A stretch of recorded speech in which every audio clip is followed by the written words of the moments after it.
waayahay waa mahadsantihiin bahda warbaahinta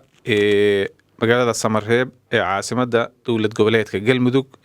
waxa ka socda abaabulkii ugu dambeeyay ee uu ku furmi lahaa shirkii wada tashiga dowladda dhexe iyo dowladaha xubnaha ka ah dowladda federaalka wufuudii ugu badnayd wayna soo gaartay si sharaf leh oo karaamo leh baana loo soo dhaweeyay wufuudana soo gaartay waxa kamid ah madaxweynaha jamhuuriyadda Soomaaliya ra'iisul wasaaraha madaxweynaha dowladda Koonfur Galbeed madaxweynaha dowladda Hirshabeelle gudoomiyaha gobolka Banaadir iyo mas'uuliyiin kale ayaana soo gaaray sidoo kale waxaana soo gaaray madaxweynaha dowlad goboleedka Jubbaland waxaanan dhawaan filaynaa inuu soo gaaro madaxweynaha dowlad goboleedka Puntland inta bacdigeed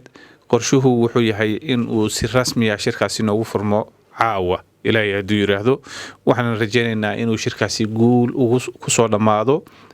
ayna ka soo baxaan wax ayaha wadankeena Soomaaliya wax badan tari doona ilaahay hadduu yiraahdo haddaan nahay dowlad goboleedka Galmudug madaxweyne ku-xigeenka iyo dhammaan mas'uuliyiinta Galmudug waxaan ku dadaali doonaa inuu shirkaasi miro dhalo anagoo isku soo jiidi doona fikradaha kala duwan ee ay kala qabaan madaxda qaranka iyo madaxda dowladaha xubnaha ka ah dowladda federaalka Soomaaliya inta bacdigeed waxaan rabaa inaan ku wargaliyo dhammaan wufuudda noo timid ee Samareeb joogta ee u timid inay ka qayb gasho sanad guuradii koowaad ee ka soo wareegtay doorashada madaxweynaha dowlad goboleedka Galmudug iyo madaxweyne ku-xigeenka oo qorshaheedu ahaa inuu caawa oo labada bisha dhaco inay dib u dhacday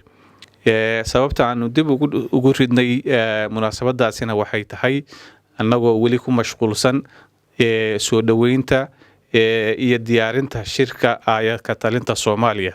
shirka wada tashiga qaranka shirkaas oo muhiimad weyn u leh Soomaaliya oo dhan